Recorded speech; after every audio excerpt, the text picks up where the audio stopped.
Welcome to the Gray Area Podcast. It is Interview Wednesdays here on the Gray Area. I'm your host, Kevin Gray. Appreciate you joining me here live on my YouTube channel at Kevin Gray Sports, or if you're listening to the podcast, you can download and subscribe to the Gray Area wherever you get your podcast for free. Give it a 5-star rating and write a review for it while you're there. You can follow me on Twitter at Kevin Gray Sports. Excited for my guest today. As I've been telling you on social media, I'm finally ready to talk about it. It's been about a week and a half since the Cowboys' bitter disappointments in the playoffs ending at the hands of the Green Bay Packers. And I thought, who could I talk to help me get through some Cowboys therapy, maybe look a little more toward the future with a little hope. And I thought, you know what? I'm going to call the guy that I know is going to bring me some levity and some perspective here on the program today. With me on the Gray Area, he is the athletics beat writer for the Cowboys, Jon Machota, joining me here on the Gray Area. John, what's going on? Not much. I hope I can bring you some levity. I don't know how much positive I can bring you, but yeah, I got a lot of thoughts on the way this whole thing came to an end. I have to let people know because, while yes, I'm a radio host, journalist, all these other things. Deep down, I'm a third-generation Cowboys fan. I've had family that played for this organization. So it's a lot more meaningful to me outside of, this being my job, covering this team, but also watching this team as a fan. I know you're not necessarily a fan, but someone who does and covers this team as you do. So for me, John, it was a little more of a bitter ending for me, more so than other years, because for the third straight year, they won 12 games. It felt like this team had everything set up for them. Jerry even inducting Jimmy Johnson into the Ring of Honor. We thought maybe this whole curse thing has been lifted. Let's see what happens. And all of a sudden, Jordan Love, Matt LaFleur, and the Packers walk into AT&T Stadium and say, actually, we're undefeated here, and we're going to keep it that way on our way to the divisional playoff. Just from your 30,000-foot view, how did this go wrong in as many ways as it did for the Cowboys in the playoffs? Yeah, I mean, this season was unlike any other, especially the way it ended. I listen to a lot of sports talk radio and podcasts, and I read a lot about this team. And there's a lot of lazy takes being put out there. A lot of this, the same old Cowboy. You knew this was going to happen. That's fine for you. But when it's my everyday life, and it has been for the last 13 years, I don't got time for lazy takes like that. So, no, this season was different than the others. I hate people. And then the looking back and being like, they just weren't as talented as people think. All right, well, why doesn't everybody else just blow out teams the way they're blowing teams out? Why don't all these other teams have all these all pros? And so it's like, I love the looking back. And then also I'm a native from the Metro Detroit area. So obviously the Lions are playing well, and that's a team I've always followed. And there's just not a lot for me to sit here and go, okay, this team's in the NFC Championship game, and all of a sudden the Cowboys aren't on that same level. What? Maybe we get them to play each other. Oh, they did just play each other. Oh, and it was really, yeah. Oh, so they're not close. There's a lot of lazy takes. Like, I didn't buy in. Nope, I knew it was going to be the same old. No, you didn't. Nobody knew it was going to end like that. You can make the argument that's the worst Cowboys loss ever. You really can. You can make the loss with everything that's on the line. And also, here's the other part of it. All the cards haven't been played yet. We don't even know how bad this gets. There could be repercussions off of that type of a loss. So I'm just judging it right now on what I saw watching that game and how stunning it was to be down 27-0, really not have any fight, having that roster relatively healthy. Everything was all put together. You got a defensive coordinator that's getting all these head coaching interviews. You got a head coach that's been through this stuff before. He's won a Super Bowl. I mean, this is lined up pretty well for you. You even had some teams help you out, like the Philadelphia Eagles, to give you the 2 seed. So you can host some playoff games when you won 16 games. How did you win 16 games in a row at home if you're just not that good of a team? I just don't know what other team. Oh, no other teams did that. That's fascinating. So, no, you knew that was going to happen to that Packers team with Jordan Love in that group? Oh, cool. 27-0, down 32 to start the fourth quarter. Interesting. All these people that think this, must just be crazy wealthy with all the sports bets they put in because they just know so much about this. So that's probably the thing that, because I'm not a fan of the team, that's the thing that I've seen over the last week or so that's irritated me the most. I'm just like, the laziness around here. Really? We're gonna play that card? Like 12 wins in a row, 3 years. You know how hard that is to do in a league of parity like this? Like, what are we doing here? Like this is the same 8-8 Garrett team or something we're going to judge this off of. No, that team's loaded. That's why it's so disappointing today.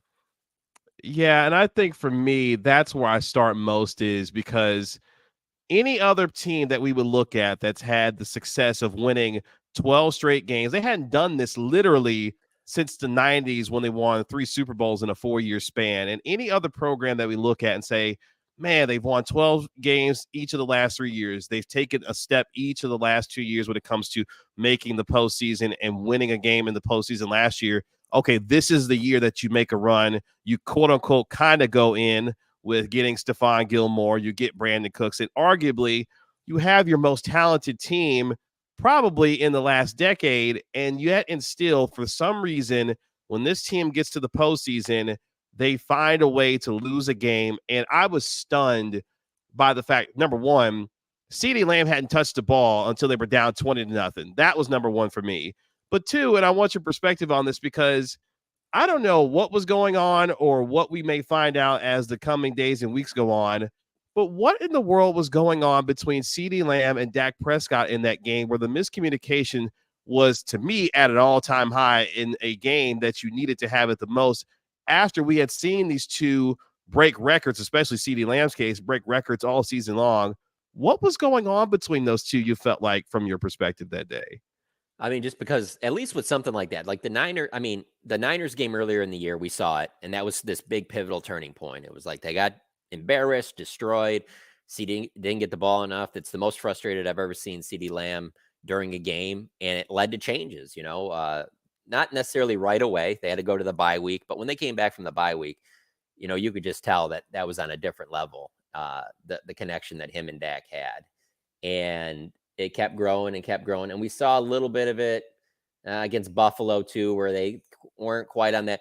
And the thing was about both of those games, the Buffalo and San Francisco games, was just like the Green Bay game. It was like, oh, I know this early. This isn't good because they've been able to fix it in a week after, 2 weeks after. They've never been able to flip that on after it started badly in the game. And so it was like one of those things where you're watching early on, and you're like, this isn't a good sign for the way that this team has played this year, because they haven't really been one that's like when it's all going against them, that all of a sudden they flipped a switch or made an adjustment, and all of a sudden now they're back on track. And so that was a bad sign. But still, playing at home the way that they've played so well at home for the last 2 seasons, you just felt like, you know what? Let them get into the locker room, let them regroup. Maybe they'll be able to come back and play better in the second half. And that really just didn't happen. I mean, I told somebody this recently. If you like lined up the playoffs in a way where after every round they would readjust by how much you beat the team in the previous round, so running up the score would matter. I mean, I think the Packers could have put 60 on the Cowboys. You know what I'm saying? Like, I mean, that final score is not indicative of what that game was. And that was the part Right. that, believe me, if that's a close game, it comes down to the end, and they kind of like messed around, played with their food, let them hang in the game, lost it late. I'm here for all your, typical same old Cowboy season. I knew it would end like this, whatever. But for them to just get owned like that, this is too talented of a team for that to happen. And I'm trying to, there's been a lot of blame that's been assigned to whether it be Dak, whether it be Mike McCarthy, whether it be Dan Quinn's defense, which we'll have to talk about here shortly. But at the same time, it felt like everyone was to blame. Offense didn't play well, defense didn't play well, special teams was bad once again. And I'm just trying to figure out, for a team that played as well as it did, and you've watched the playoffs so far, it feels like every other team, whether they've been down, whether they've been, had adversity in games, they have found ways to either keep themselves in ball games so far these playoffs, or in the case of the Cowboys, for some reason, when they found adversity, did not find a way to overcome it. Did you see any of that throughout the course of the year when adversity struck, that this was a team that couldn't necessarily overcome it, and that would also translate into the playoffs if they found themselves in that situation? Yeah, a little bit, but I thought it would have translated a lot more if maybe you would have seen it up in San Francisco. Like this weekend, if they made it 1-2 NFC Championship game, things are going against them. You're kind of like, man, the Niners just have their number, man. This is just their not to that Packers team, and most certainly not at home. Not with how well they've played at home. Those are the two things. Again, I'm open for all these hot takes. If like the way that the playoffs, let's say they got dealt a bad hand late and lost some games, and they end up having to go on the road, like they did last year, and they had to go to Lambeau, and it was 5 degrees out and windy. There's things I can factor in here where I'm like, I can see how it goes that way. There's no excuse. There's no reasoning behind why that happened. And and here's the thing, like you talk about how you can't just point your finger at one thing. That's like those national shows hate this because there's just not one thing you can blame. Just can't blame Dak because as soon as you blame Dak, someone come right back and go, "That was McCarthy great? Was Micah great? Was Dan Quinn great? I mean, who really was? I mean, I thought Jake Ferguson played his ass off. I thought Michael Gallup kind of surprised us. Yeah. I'm done. I mean, seriously, like there's not anything that you can really point to and go, no, but you can hang your hat on that. Believe me. I mean, when you go in an off season like this, that's one of the biggest things that in my mind, I'm thinking about writing articles. Okay, what do they have to build off this?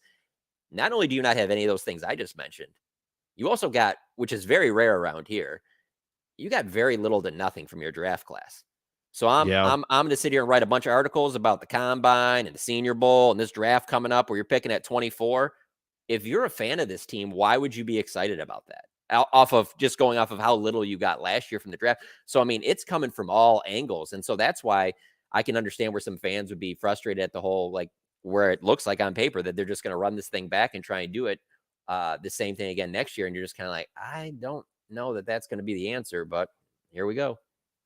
So let's start at the top then, because for a lot of people, they were not thrilled. A lot of Cowboys fans I'm talking about were not thrilled at the idea that Mike McCarthy was going to run it back for his final season, his fifth and final year with this team, and Jerry making the decision to do so. Now, I feel like the tea leaves were being sprinkled about when it comes to Mike McCarthy and that he was going to return here based on the fact that Jerry was able to take his time, kind of remove the emotion a little bit from this, and then think about, hey, man, I've got a coach here that's got me 36 wins in the last 3 years. He's getting me to the playoffs each and every year, and I haven't had this kind of stability around here in a really long time. If I upset this, how quickly do I get back to this particular situation going forward, even with Bill Belichick and Jim Harbaugh and the big names that are out there? What ultimately did it come down for you in terms of Jerry Jones making this decision to bring Mike McCarthy back? And in your opinion, is it the right one based off of this team right now? It could be. I mean, everything you said, I believe, is what factored in him ultimately making the decision to stick with Mike. I just don't think that that's what Jerry Jones, who built the Cowboys to what they are today, and it's not like they weren't anything before he bought the team in '89. They obviously were storied America's franchise, America's team franchise. It wasn't like it was like nothing before he got there. But he was obviously, had that reputation, wildcatter, take all these chances, things like that when he bought the team and in the early years. And hey, I mean, to move on from Jimmy Johnson, you look back at that and you're just like, man, I can't believe you would do something like that. And then, he ends up winning with Barry Switzer. And so there were a lot more chances being taken there that just at this stage in Jerry's life. And it's not really a Jerry Jones thing. I think it's just human nature. I just think as you get older, you want that comfort. You want things to be the way that they've been. You don't want to make a bunch of changes as you get older. And I think for anyone that, over the age of 80, like Jerry is, I think he probably fights that as much as anyone because he always seems like he's trying to do stuff to try and stay young. I mean, number one thing, being around an NFL team all the time. I mean, I think he really likes being around the guys and that helps keep him young. But I think his decision making, and when I say that, I mean, like, I'm not saying he's not considering other factors. I'm just saying when it ultimately comes down to making the decision, I just think he's a lot more conservative than he would have been earlier in his career. And hey, this might be the right move. Maybe they run it back and they go and make a deep playoff run next year. And we look back at this and go, man, I can't believe anybody was questioning this. They won 12 games in a row, 3 years in a row. So they had one bad game in the playoffs. Like, why would you just blow this whole thing up? I get all that, but I also see some really aggressive organizations across the league, like the Philadelphia Eagles in the NFC East, who they would be making a change right now. And that team's been to a couple Super Bowls recently, and they've not done it with the exact same team those 2 years that they went there. So the Cowboys aren't as aggressive as I think people would expect them to be. And they're not as aggressive as their reputation says they are. They're really pretty conservative, and it's worked out great in the draft. That's helped them build this roster that they have right now. And it's probably worked out in a lot of other situations too, but it also makes you wonder, like, are they just a little too conservative to where, like, you're not going to do enough to get you over that hump? And so I honestly, if they came to me and were like, do you think you should run it back one more year with Mike McCarthy? I would have no issue with that. I get where they're coming from. Hey, coach out your final year. Me personally, I would have tried to shake it up big time with Bill Belichick. And there's plenty of people that listening to this that would tell me, well, that could be just as much of a disaster. And I'd say, yeah, you're probably right. But here's the thing. If I was the one that made the decision and Bill was an epic disaster, why be out of a job? And that's not how it is with the Cowboys. Yeah, and it's funny because that whole discussion around Bill Belichick, it made me think, hey, remember that one time when Jerry hired a guy named Bill who used to coach in New England, who at one point had Super Bowl glory, a while back, and then came to Dallas. And obviously, I'm talking about Bill Parcells, but it was a little bit different circumstances because that whole AT&T Stadium thing was a thing back then. But at the same time, it would be really funny to have Bill 2.0 in yet a different form if he had come here to Dallas. But at the same time, for McCarthy now, how does he, and I think this is a question for me that I look at is, how does he walk back into that locker room after what happened with the amount of things that went wrong in a playoff game and say, look, guys, after we tried to seize everything and didn't seize anything at all, we run it back and try to do this thing again based off of what's in this room. How does he reestablish some of that confidence, or does he need to do that based on what he's done so far here in Dallas? I mean, he probably has to because it's his job as head coach. But me personally, I think that's laughable that you would have to do that. Okay, yeah. So maybe the guys are looking at him. Quick, grab mirrors. Look at yourself. What did you do to help the situation? There's not anybody in there in a position of like leadership, like that can sit there and go, man, I did everything, and this guy just let me down. You kind of let yourself down too. You're not going to take any responsibility for this. Who played well? We'll get a group of people. Everybody over here, get up, and everybody that played well and wasn't part of the problem, you go stand over there, and let's see how many people you get. I mean, so yeah, by all means, he deserves. He's the head coach and that, but it's also professional football, and for so many of those players not to play well and not to be, that's the whole thing with me with like, watching the Lions all my life is that I always would say that, it's so amazing to watch like a Barry Sanders and a Calvin Johnson. You could argue that they're two of the best that their position groups I've ever seen. But I've always but their personalities are so like, they're not to be the loud one. They're not to be the one that's going to really shake stuff up in the media and like really like, that's just not their style. And I get that. And I always felt like, well, if Detroit was going to ever turn this thing around, you're going to need somebody like that is going to be like not only your best player or your leader of the franchise, kind of turn it around. It's going to be somebody that's pretty vocal and have to step up and be that person.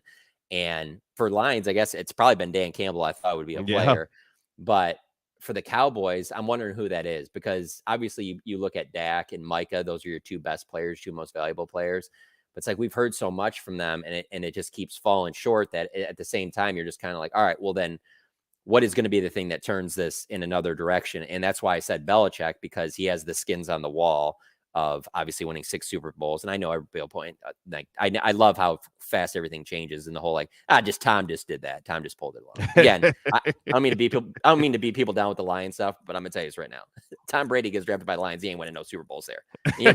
Tom Brady is the greatest player ever. Tom Brady ain't great enough to go throw Matt Millen on his back and Marty Morningwig and start carrying him up to championships. That ain't happening. So let's not act like Bill didn't have a lot to do with that in the whole Patriots organization. So that's the only reason why I think that would be fascinating, because it would be a shakeup. Because while a lot of teams will look at these younger coaches, these first-time coaches, I really don't like that idea for the Dallas Cowboys, and especially where this team's at right now. It's not in a rebuild. So that's the only reason why, when you throw out like Bobby Slowick and Ben Johnson stuff, I really don't love that idea for this team. I'd want somebody that's more, NFL established, that's got head coaching experience. And so, hey, Mike McCarthy's resume is outstanding. I mean, there's not many people that have ever coached the game of football that have a better resume than Mike McCarthy. There's a way worse coaches that you could have than him. You could have done a lot worse than bringing him back for another year. So, hey, it worked for the Cowboys for Garrett's first time when his contract ran out. Didn't in the second time. Maybe it does here. So let me ask you, as someone who has spent so much time in this building, I'm talking about the Star in Frisco and what you've covered this team over the last 13, 14 years now, is there a cultural problem with this team? And where does it start with, given the fact that all the success that they've been able to have has not translated into any kind of postseason success? Is there a cultural problem with this Cowboys team and franchise as a whole, in your mind? Yeah, I don't know if it's cultural or what it is. I know that there's a lot of distractions that comes with the Dallas Cowboys. I totally get that. Whether you're talking about social media, I think factors in big to this, because when you're a Cowboys player, and you don't even have to be one of the stars, if you're just a good player, obviously you have a lot of opportunities. A lot of people know who you are, and I'm sure there's a little bit of a sense of I've arrived, like I'm here before even having won anything. And then obviously that, the Cowboys bring their own distractions, that just the spotlight that's on the Dallas Cowboys. They're always in media, no matter if it's good or bad. There's always, they're always being talked about. And so for the generation now of player that not all, but most are going to be on social media, much like we are. That probably factors in too. Like the pressure is probably a little bit greater. You, again, using the Lions example, you can't really be the underdog. It doesn't matter like what your team is. You're the Dallas Cowboys, so everyone expects you to be this elite, like, oh, you got the big spotlight on you. Everyone's talking about you. Everybody knows who you are. And so the expectation's already there. So I think it's a big culmination of things. I don't think it's just like one thing you can point to, because I can't say that this is a bad locker room. I just don't see that from this team. I mean, you're out there plenty of times. I mean, this just, I think they got great leadership. I really do. I mean, yeah, are there probably some guys that maybe are a little bit more selfish than others? Sure. This is called professional sports, and it's the NFL. There's a lot of guys that have to be involved. So yeah, I mean, not everyone's going to be exactly the perfect player or the perfect human being. I mean, guys, but that's every NFL team. That's not just the Dallas Cowboys. So I just wonder sometimes if like the expectations of the Dallas Cowboys catch up with them in those playoff type atmospheres, when it matters most, like the pressure is being felt, like, especially when something starts going wrong, there isn't really that fight that like, hey, we're going to get it back. It's just like, oh, here we go. This is going to snowball. Like, this isn't good, Yeah. And it's funny you talked about expectations for this team. One person in particular who had a lot of expectations, especially for his defense, was Dan Quinn. And of course, he's on tour right now interviewing for head coaching jobs. For him, you talked about running it back with Mike McCarthy, and we'll get to Dak Prescott as well. Where do you stand with Dan Quinn in terms of this defense? We talk about culture and how much he has changed the way that we view this defense, particularly his connection with Micah Parsons. Where are you when it comes to Dan Quinn and how he moves forward, if he does, in fact, come back with this team next year? Yeah, I think if he doesn't get a head coaching job, he'll be back. I think, you can point to some games this year where the defense obviously did not play well. Number one on your list would certainly be that Green Bay game. And I totally get that, but I just don't see a lot of options out there that I think are better than Dan Quinn. I really don't see any, to be honest with you, just because if Mike McCarthy is your head coach and your offensive coordinator, you need a DC that's got head coaching experience. You need someone that's basically like the head coach of that side of the ball. And so you just look across the league and you're like, well, if you were to move on from Dan just to shake it up, there's nobody that you're really like looking at right now. You're like, oh no, this is the answer. Like I thought when they got Dan Quinn, to be honest with you. I mean, coming off of 2020, when they went and hired Dan Quinn, I was like, that's the perfect thing for this defense. And so, yeah, he's not without blame. Certainly, that the way they played against Green Bay, he certainly, deserves his share of the credit for how that thing went. But that doesn't make me all of a sudden look at it and go like, oh, this guy isn't the answer. He doesn't know how to coach defense. Like, I still think he's a pretty good DC. I mean, a really good DC, obviously, and he'd probably be a really good coach if he gets another head coaching opportunity. But I know people want to change something just to change it. And like I said, for me, that would have been going Belichick. But when you said you're bringing back Mike McCarthy, I don't understand why you would just, because here's the thing, like all of a sudden you bring in a new DC. What are you giving him, a 1-year deal? What are you going to make him the head coach in waiting? I mean, you know how many bad things could happen if you did that direction. So it's kind of like you kind of made your bed with deciding that you're going to stick with McCarthy. I don't see how you go in another direction from Dan Quinn if he doesn't get another head coaching job. I just found the statistics so fascinating that I believe Quinn is now 0-6 lifetime against the likes of Matt LaFleur, Kyle Shanahan, and Mike McDaniel, of course, the head coach in Miami, who all at one point used to work with Dan Quinn when he was in Atlanta. And all of a sudden, he can't beat that offense anytime he sees it. I just found it ironic. And it brings the question up, for him, does he have what it takes? Because we talked about adjustments that he made when he first got to Dallas, changing things the way that he did when he was in Atlanta and learning from those things. Does he have the ability to adapt and defend what are some of the most dynamic offenses in the NFL? Because every time he ran up against one, it seems like his defenses were just either not ready or unprepared to be able to deal with what they had to deal with that day. Yeah, I mean, I definitely think he has enough in his bag to beat those teams. I think that they didn't do a good enough job adding enough size and improving that run defense. And maybe part of that is because they have drafted so well and they just figured, no, give Mozzie a chance. This will start clicking. It'll take some time. Maybe it takes a couple weeks. Maybe it takes a month. Maybe it takes a month. But when it matters, we'll get something more out of him.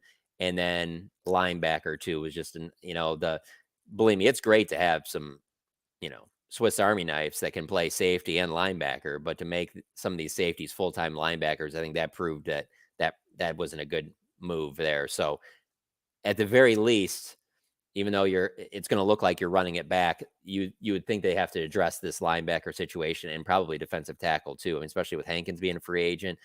You don't know what Mozzie Smith is going to be like. They need to really address that middle of the defense there. And I think if they did that, I just think that Dan's multiple enough to adjust to those other offensive coordinators. I don't think it's necessarily one of those things where it's just like, oh, well, if he goes against one of these offenses, well, don't even bother watching the game. This thing's over. I don't think it's like that at all. I just think that they need to build the defense in a little bit different way than it has been. And hey, maybe with Overshown and Leighton Vander Esch healthy, maybe it didn't look as bad, but when those guys do go down, man, I just feel like you probably got to do a little bit more to address those as opposed to like fans like to say that we like our guys. Shout out to Marquise Bell, who look had to play linebacker for a lot of this season. My man was undersized, and at times it looked like my man was getting dealt with, but he played as hard as he could based off of what they had to ask him to do every week. And he might have been fine if they got leads in these games and teams had to play from behind and they were able to pin their ears back up front and teams were throwing a lot more. But when teams were able to set the tone early and run the ball, yeah, that wasn't the answer. So let me bring this before I go to Dak to the doorstep of Micah Parsons, because you've seen it just as much as the rest of us, whether it be CeeDee Lamb's mom, allegedly, Micah Parsons' brother, others who have had things to say, Dak Prescott's brother, Tad, who always has a lot to say when it comes to this team. Micah didn't show up again in the playoffs. Where are you with him? Because 14 sacks this year, defensive player of the year candidate, pressure rate off the charts, one of the best in the NFL, if not the best in the NFL this year. But yet and still, when it came to these playoffs, he was nowhere to be seen, and literally nowhere to be seen because he got out of there allegedly after the game was over, so couldn't find to talk to him. Where are you with Micah Parsons and not only his leadership, but also when it comes to him showing up when it matters most for this team? For me, Micah Parsons is such a freak athlete and so valuable as a player that I want him on my team. I don't care what team you're on. You want Micah Parsons on your team. The thing with Micah, when you talk about that and like the playoffs and that not having, and the stats kind of trailing off as the season goes on, where that becomes something that could be a concern is when you give him a contract that would pay him as the highest paid defensive player in the game. When you're getting paid like that and you're taking up that much of the salary cap, even if you're not the highest, if you're one of those guys up there, you have to be there for those big moments, And so that's the thing that has to be. You have to be a leader. You have to be, and I'm not saying you have to always be the rah whatever guy, but you have to be, a leader amongst the team, and you have to step up in the big moments. And there's been times when he has, but obviously you need more from him. I also wonder about the scheming him up going forward of, okay, so I mean, there's a little bit of the human nature to this, in that, I mean, you don't have to be really a football genius here to see the way the guy's built. Like, he's not as big as some of these other defensive ends. So does that mean you have to change up maybe how you play him during the season? And when I say that, I mean, like, maybe you use him more at linebacker, not because you think he's going to be most effective there, but because you're like, now we're going to do this early in the season because that's going to pay off in week 17. That's going to pay off in January. That's some things that maybe they have to consider just because of his body type, because you can put on all this like weight and all this, muscle and stuff in the off season. But then once the season starts and you get going, it's hard to maintain that if that's not your natural, build. Yeah. You know, by the rules, build it. We're not talking about the home run chase of my youth. But within the rules, build your body. Yeah. So there's part of that where you're just like, you need more from him, and that's it. And let's be honest, I think he understands that. I think it's I'm in I the agree. media. I would I'm in the agree with media, that. but I'll tell you, I'm surprised he hasn't done the podcast, and maybe that's a good thing, because of the fact of he maybe would say something that would cause more problems than help, and so maybe it's a good thing, that's part of it too. It's hard for me to sit here and say that I want to see a Micah Parsons that doesn't talk as much, because I'll be honest with you, like some of my favorite times out of the Star are when we're talking to Micah, and I'm not talking about like him talking trash to another team or something like that, where it's gonna be this bulletin board material. I'm just talking about anything in general. Like he's He's an a great entertaining. quote. Yeah, he's entertaining. Like it doesn't even have to be about football. So I certainly don't want to sit here and say that I want to see him talk less or whatever like that, because I do find it very entertaining, and it is good for my job, obviously. But maybe he needs to dial some of that back. I don't know. But he's just too good of a player for me to sit here and go, all right, well, this team's better without him. If that's the case, show me what you're getting in return. Like if you're going to move on from him, and what's the return on it? Because there just aren't a lot of players of that talent level. So I'm not gonna lie to you, John. When they dropped Micah back in the coverage on 3rd and 9, I almost threw my remote at the television. I said, "What the hell is going on out here? Your best pass rusher dropping back in coverage, like, oh, we got you. No, just send the guy who's really good at rushing the pass. Just send him after the quarterback and just see what happens from there." I thought what if that he for got an me, interception there, though? I love doing devil's advocate on these things, because the only reason I'm saying that is because I will say their strength was their edge rushers. You know what I'm saying? Like yes, their pass rush. So if you're doing it all the time on 3rd and long, yeah, I don't like it. But mixing it in there every once in a while, I don't know. There's just a lot of things that happen in sports where it gets graded differently after when you see the result. But if it pays off, you're just like, because I'm telling you, there's a huge part of me that, like, I look at, if you talk about him in pass coverage, go back to that play. I think it was against Kenny Galladay against the Giants a couple years ago, when he dropped back and ended up, like, the ball ended up being knocked away or whatever. And it's just like, that goes for a touchdown. Everyone's like, why would you have Micah Parsons out on Kenny Galladay? But because it was incomplete, it's like, look at this. We and he need to knocked do the more of pass this. down. Yeah, Right. yeah.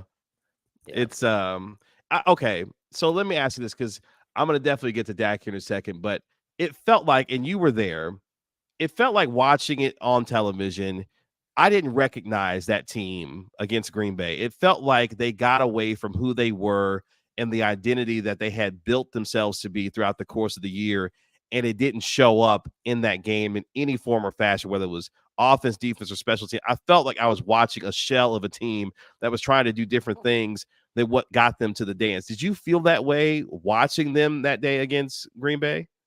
Yeah, I mean, especially late in that second quarter. I mean, I'm not one that, like, in the first maybe couple series, like if things aren't going well, that like, oh, this is necessarily over. But you're gonna have to, the pressure ratchets up a little bit. You're gonna have to step up here and make something happen here. And yeah, a couple of those Dak interceptions, and when it started going in that direction, I was just kind of like, you look at the totality of it, and and I said this after the game, I was just kind of like, I don't even know if this is really about the Packers. I mean, I don't know if that Cowboys team's beating the Carolina Panthers on that day, the way that they played, I mean, they made Jordan Love and that Packers team look like the best Packers teams we've ever seen. Like, as good as any of the Favre ones, as good as any of the Aaron Rodgers ones. Like, they went in there and they played like, I mean, because let's be honest, even when you've seen the Cowboys play those Aaron Rodgers or Brett Favre Packers teams, they've never looked that bad, you know? Right. And yeah, obviously the Packers played better than I think a lot of people thought with going into San Francisco and that too. So, I mean, hey, you got to tip your cap to them. And I would, to a certain extent, if it was like a closer game, and I would just look at it as like, hey, they just, they made the key plays late. But for them to completely destroy the Cowboys the way they did, it was just so hard for me to look at it, just like, man, we're watching the early stages of the next Brett Favre or Aaron Rodgers. I was like, I mean, we might be, but I don't know if I'm going to go off this game on that. And so, Yeah. yeah, there's a lot of head scratching moments that happened in that game that I was like, I can't believe that this is the way they're playing in this building against a team that they're better than, and you're relatively healthy. I couldn't get past any of that. I mean, a lot of people talk about Jerry after the game, seemed so frustrated and obviously down and depressed with the way the season ended. And it's like, well, you want to sleep on it before, you make any rash decisions. I don't know how Jerry felt about it.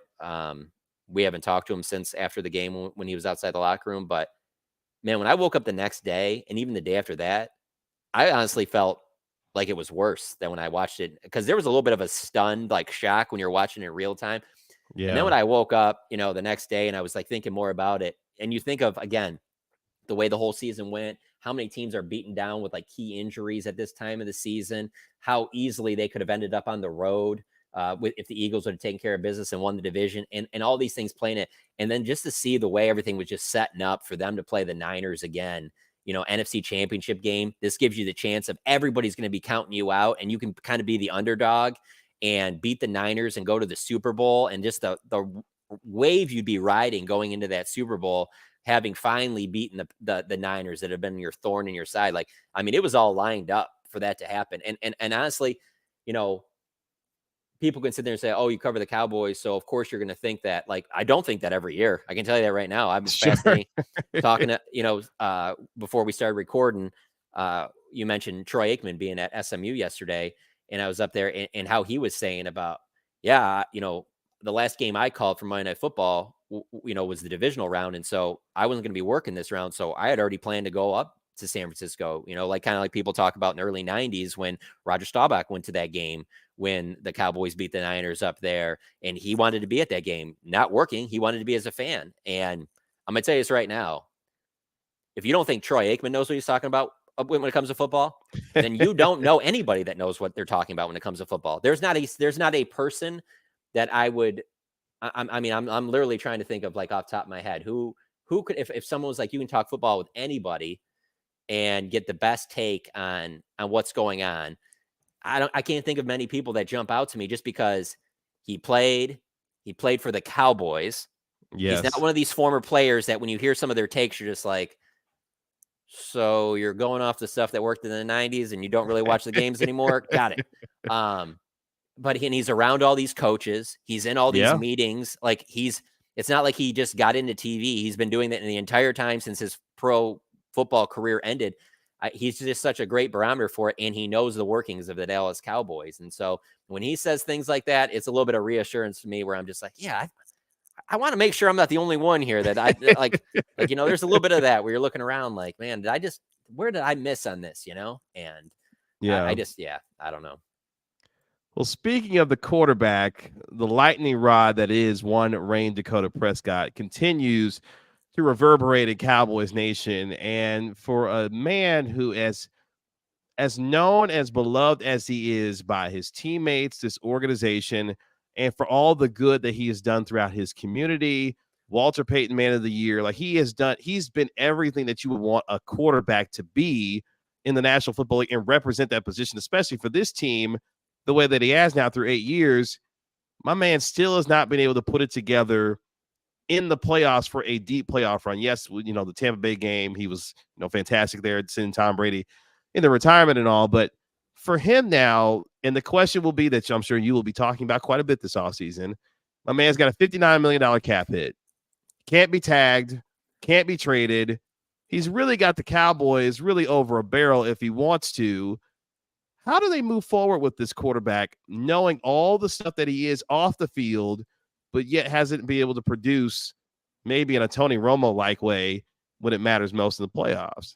I'm telling you, it feeds right into the Packers game, and just that you would love for it to be the easy decision. You would love for it to be like, well, this player didn't show up, this player, and that coach. Let's move on from them. We'll bring these new pieces in, and now we're good.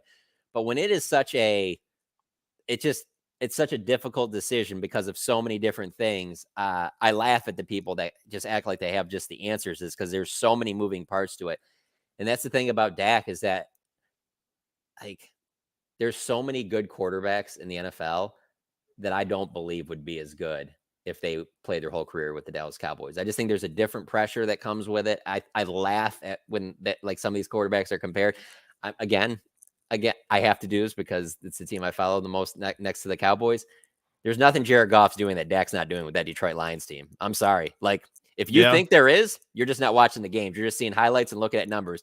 Jared Goff does some stuff in these games where and I'll put it with any Dak mistake, we're just like, oh my, but what did they do? They put a great offensive line in front of them and gave them a great run game. So it's like, hey, when he's got time, he can pick you apart, and that's great because he's got a great arm and he's a good quarterback. But when things start breaking down, it doesn't look very good. And if he was a quarterback in Dallas, people would be ripping him and whatnot. And so I'm always very cautious of that when it comes to the QB comparisons, because they're always compared to Dak. It doesn't matter. Dak is always thrown in the conversation. It can literally, you could sit there and be talking about Lamar Jackson, Patrick Mahomes, Joe Burrow, I don't know, Herbert, whatever, and people still will throw, Dak in their 2 playoff wins. You're just like, this wasn't even about Dak or whatever. I don't know why he get brought in this conversation, but he is such a lightning rod for those discussions. And I just think he handles everything like the best way you'd want. Still super hungry.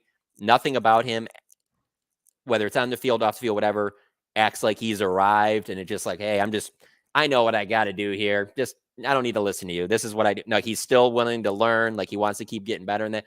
But there is something about that in those big games. If you can't deliver there, this is the NFL. You will take a miserable human being that sucks for the media to deal with, isn't the greatest of leaders, whatever. But on Sundays in January, balls out. I mean, that's in this business, that's who you're taking. So it's tough. It's tough to say like, oh, we'll just move on from Dak, because one, it could be so much worse. Like, the idea that you're going to just find somebody that's even as good as him is not going to be easy at all. And I'm not even talking about the off the field and how great of a human being is, but I'm talking about just in the games and the way he plays. And so for me, if the Cowboys were asking for my opinion, I would be open to just letting him play this year out. I know it sucks on your cap and you got to do what you got to do, but I would be open for the idea of, let's just see how this season goes. And hey, if it doesn't work out, maybe it's best that we both just part ways. Maybe this is best for everyone, and it sucks. We want it to work out, but now, we got to rebuild and we'll do in another direction. That would be that. I would be open to that. But there's also a part of me that would be, if there are people in the room that were like, no, we can't do that. We need to get them done another 4-year deal. Let's run this for another 4. You could easily talk me into that as well. Like, it's just not an obvious, easy decision at all for me, because I just know how tough it can be if you don't have that guy, and how many years can go by when you're trying to find that guy. And especially with where this organization is, they're just not super aggressive. And so the way that the Eagles and the Niners have been, they've been able to overcome giving up what they did to get Trey Lance, and that didn't work out for them. And a lot of people would say, man, that would bury you in the grave if you had to go through that situation and lose all that. Same thing with the Eagles with Carson Wentz. You gave them all that money. It's like, man, you dug yourself a hole, and they got right out of it. And I don't know if the Cowboys are aggressive enough for that to happen. And so, going by what they've done and what they've shown you, I can't see them going another direction than Dak, because it just fits too perfectly with everything. It keeps everything going in a somewhat comfortable direction. And I just think that where they are now under Jerry as owner and GM, I think that that's what they're going to do. But you can't sit there and ignore what's happened in the playoffs the last couple of years. As good as he's been in the regular season, that has to be a factor of, okay, do you have the guy that will be ultimately able to win 3-4 games in January and February, and if you don't have that guy, then you have to go in another direction. I'm not ready to close the book on Dak on that. I still think he's relatively young, to be honest with you, by quarterback age. I mean, when you look at the Bradys and some of these guys that have played as late as they have, I think it could be a huge mistake, because there is a lot of Dak that, even though he doesn't play like Matthew Stafford, that I could see him going to another team and having success. But you can also make the claim that he'd go to another team, and maybe that's better for the Cowboys too. I mean, like, again, with the Lions, they moved down from Stafford. A lot of people thought, oh, this Goff thing, this is not going to be the answer. This is just going to be 3 straight years of high draft picks. And you know what? It worked out. It leaves you scratching your head. Sometimes it works out that way. In Detroit, the other one that people think about all the time is, Grant Hill was like the face of that Pistons team in the 90s. And they knew it didn't line up with where their direction was. And they're like, all right, we'll send, he wanted to go to Orlando. So he did a sign and trade. He wanted to play with McGrady and get a better chance to win a championship. They ended up getting Ben Wallace in return, and it ended up being the building block for the best Pistons years for almost a decade. So it's crazy how this stuff works, but I just don't see the way the Cowboys are right now, ownership, GM wise. I don't see Jerry wanting to take any of those risks like that. It's just a fascinating point where this team is and where this organization is. You talked about Jerry's age and where he is in terms of how he may feel about moving forward, given what chances he still may have to try and win a championship and utilizing a quarterback that's been really good in the regular season, but not had the kind of postseason success that would lend that much more confidence that he is the guy going forward. And then as we spin this forward toward the offseason, they've got decisions to make from a free agency perspective, whether it be Tyron Smith, who's a free agent. Tony Pollard played out, his franchise tag this year, was a 1,000-yard rusher, but I felt like it was the quietest 1,000 yards I've ever seen from a running back. But at the same time, they've got a lot of decisions to make. Dak, CD, Micah, all these guys could get contracts this offseason, which could make things a little bit more difficult for Steven and Will McClay to kind of put this thing together. How do they move forward based off of a lot of things that they got to do, especially paying three guys that all deserve, for the most part, these massive contracts they're about to get? So the way I look at it is I'll start with Tyron and Tony Pollard. If Tyron wants to come back on a team-friendly deal because he just wants to run it back one more year, I'm completely open to that. I'm not paying big money for Tyron Smith. As good as he was this year, there's a part of where your offensive line is that I think you still need to get younger there. Zach Martin, obviously, is getting up there in age, even though he's still playing at a high level. So there's a part of you that's like, it's not only just about this year, but it's about going forward. Now, obviously, you have Tyler Smith. I think that first round pick, if everything's equal, has to be an offensive lineman. Now, believe me, if there's somebody that blows you away, that falls you like a Micah Parsons type player, or CeeDee Lamb, like they've done in the past when that maybe hasn't been their biggest need, that's when the Cowboys have drafted at their best. Take the best player available. I'm certainly not saying reach for an offensive lineman, but if things are close, I just think with how well this team's drafted offensive linemen, it can be an interior guy, it can be a tackle that allows you to keep Tyler Smith on the inside. I'd be open to anything. But if they're, when I say this, I really find it hard to believe that there wouldn't be at 24 someone that fits that. I mean, that's a wide variety of players you would have to consider. And then let's just be honest. Look at how they drafted last year. I mean, look how close they were. Now, I mean, that's one of the things about the Cowboys. Like, there's not a lot of gray area. They sat there and I like what you did there. Yeah, that was good. I like what you did there. That's good. They put the stuff out there and they showed you the draft room. They showed you how close it came down between Mozzie and Bergeron. And so they obviously were thinking offensive line in the first round. I don't know anything that's changed that we've seen in the last 365 that would make you think, oh, no, they feel like they're good there. So because of that, I think that's something you have to look at in the first round. That would be my number one thing is somehow getting younger on that offensive line, first, second round, whatever. Same thing with running back. I'm not trying to use a first round pick on a running back. You'd have to really love a guy to even consider in the second, but I'd be all about using that third round pick on I was the same. I felt the exact same way last year going in the draft. It's a young man's game back there, man. And you don't need to spend first round picks in that position.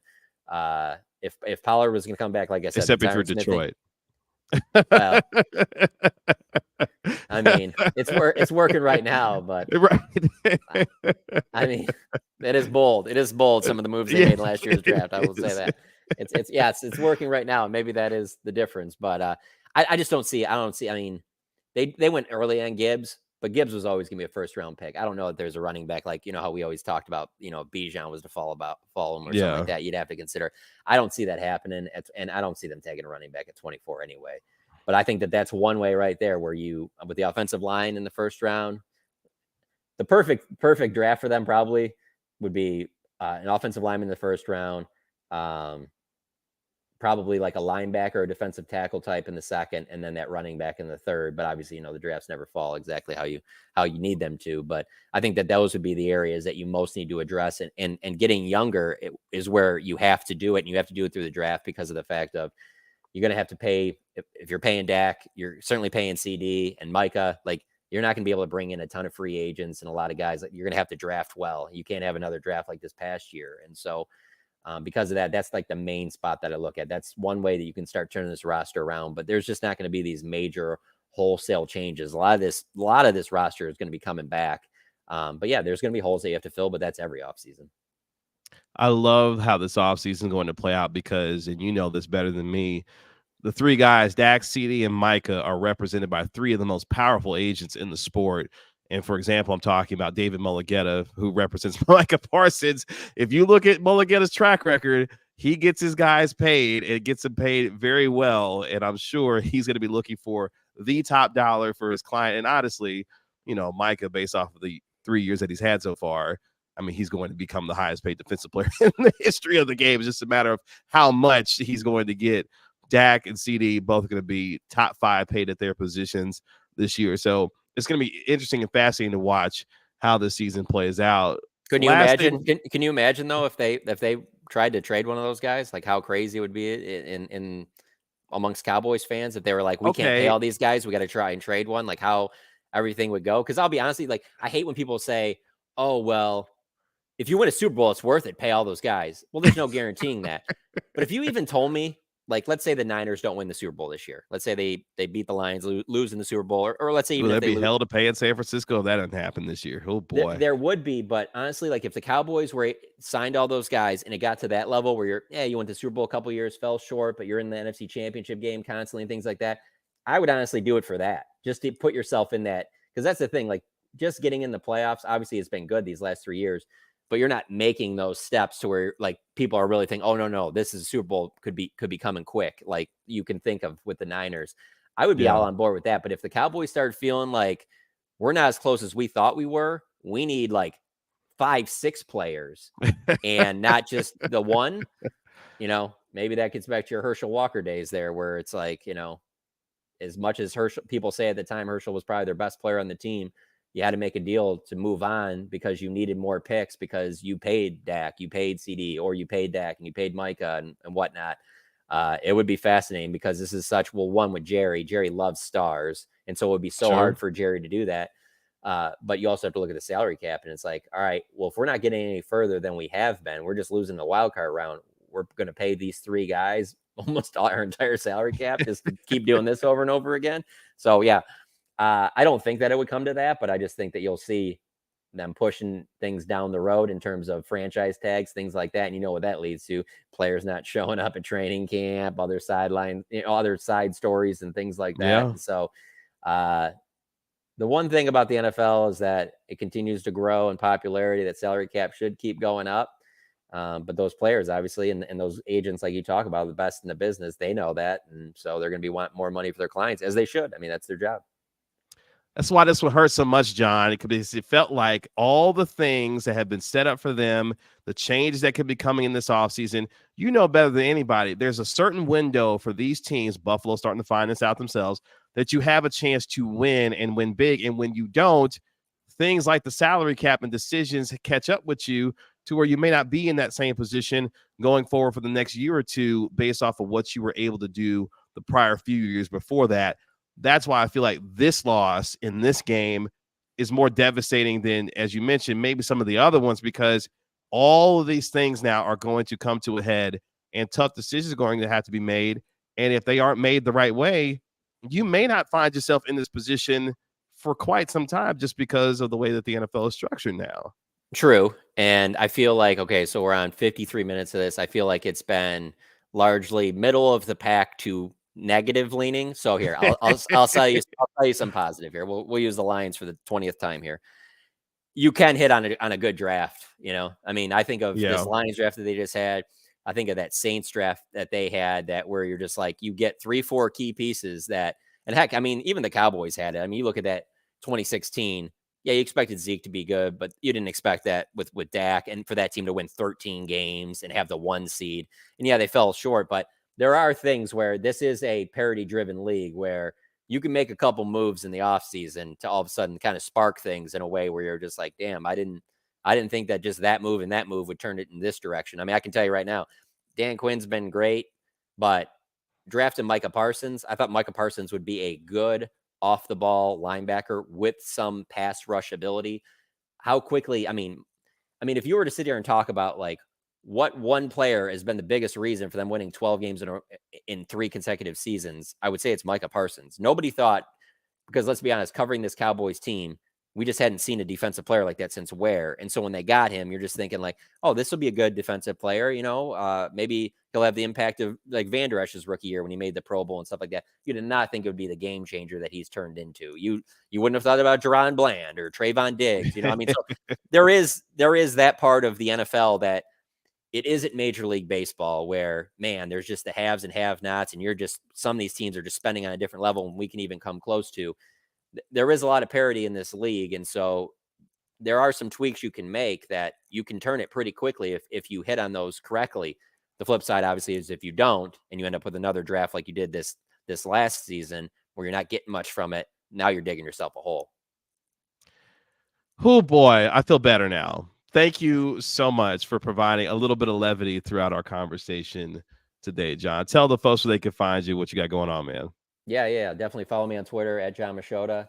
And just on The Athletic, I mean, that's the thing. I always love when people ask me, like, "Oh, Cowboy season's over, so you kind of hang out. You don't really have to do anything." No, Cowboy season never ends. It doesn't. Like there's maybe like a week or two in June before you go to training camp, maybe, and that's when there's no like major contracts or franchise tag stuff going on. But no, it's all year round. There's always stuff to talk about with the Cowboys. They're always in the news, whether it's things that they're doing or family members are tweeting. There's always stuff going on with the Dallas Cowboys. And so, follow me on Twitter. And then, hopefully if you're not already, please give us a chance at The Athletic and subscribe. There's always like different deals going on. Sometimes it's $1 a month for a year. I think right now it might be $2 a month, but it's always fluctuating. And I don't know, even if it's $2 a month, I mean, what are we talking about here? You probably gave $2 on a random tip at some place that you were just eating lunch at today. So yeah, please subscribe to The Athletic. We appreciate it.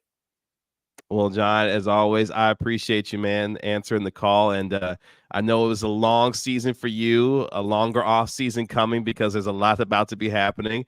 But I appreciate you spending a little bit of time with me today here on the Gray Area Podcast, man. Grateful for your time. Thank you so much. No problem, Kevin. Good talking to you. That is it for this episode of the Gray Area Podcast. Again, appreciate Jon Machota of The Athletic covering the Cowboys for joining me on today's episode. If you missed it, you can download and subscribe to my podcast anywhere you get your podcast for free. Give it a 5-star rating and write a review for it while you're there. And you can also like and comment on this video as well and subscribe to my channel here at Kevin Gray Sports on YouTube. I'll be back on Friday with Friends Friday. Reg Attitula is going to be joining me. He's going to provide me some more therapy about what happened to the Cowboys last week. And we'll talk some NBA as well. So join me on Friday with Reg Attitula for Friends Friday here on the Gray Area. Until then, I'll talk to you later. Peace.